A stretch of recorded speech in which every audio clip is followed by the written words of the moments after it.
அண்மை செய்தி நடிகர் விஷால் குறித்து அவதூறு என புகார். யூடியூபர் மற்றும் யூடியூப் சேனல்கள் மீது போலீசார் வழக்கு பதிவு செய்துள்ளனர். கூடுதல் விவரங்களை செய்தியாளர் ராகவேந்தர் வழங்க கேட்கலாம். ராகவேந்தர், விவரங்கள்.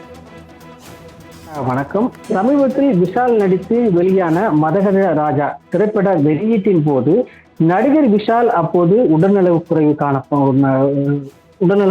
காரணமாக காணப்பட்டார். மேலும் அவர் கை மற்றும் நடுக்கம் ஏற்பட்டது. இது குறித்து யூடியூபர் சேக்குவேரா மற்றும் என்பவர் நடிகர் விஷால் மற்றும் மது மற்றும் மாது ஆகியோருக்கு அடிமையானதால் அவருக்கு உடல்நலக்குறைவு ஏற்பட்டு கைகள் நடுக்கம் ஏற்பட்டதாக யூடியூப் சேனலில் பேட்டியளித்ததாக கூறப்படுகிறது. இந்த நிலையில் நடிகரும் தென்னிந்திய நடிகர் சங்க தலைவருமான நாசர் யூடியூபர் சேக்குவேரா மற்றும் அவரது பேட்டியை ஒளிபரப்பிய கிங் ஓஸ் நியூஸ், தமிழ் ஒடரப்பு ஆகிய சேனல்கள் மீது நடவடிக்கை எடுக்க வேண்டும் என்று சேராமட்டை காவல் நிலையத்தில் புகார் அளித்தார். அந்த புகார் அளித்ததன் பேரில் யூடியூபர் சேக்குவேரா மற்றும் கிங் உட்ஸ் நியூஸ் சேனல் உள்ளிட்ட இரண்டு சேனல்கள் மீது தேனாம்பேட்டை போலீசார் 3 பிரிவுகளின் கீழ் வழக்கு பதிவு செய்திருக்கின்றனர். அவதூறு பரப்புதல், தகவல் தொழில்நுட்பம் சட்டம் உள்ளிட்ட 3 பிரிவுகளின் கீழ் தேனாம்பேட்டை போலீசார் வழக்கு பதிவு செய்து விசாரணை மேற்கொண்டு வருகின்றனர்.